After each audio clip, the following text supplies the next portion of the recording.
Welcome back to KZ Learning for another suggestion to master the Pitman shorthand. In this video, we'll talk about the importance of learning shorthand with proper guidance. Of course, you may try to learn shorthand completely on your own. Some people do succeed, but honestly, the chances of success without any help are very small. From experience, only about 1 person out of 100 can master shorthand alone. On the other hand, when students take a proper course with a good teacher, the success rate is much higher. Almost everyone who works sincerely with a teacher does well.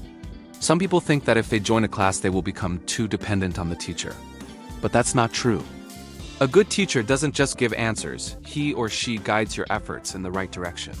This guidance actually makes you more confident and more self-reliant. You can get many valuable tips from the internet, but it cannot cover every single situation.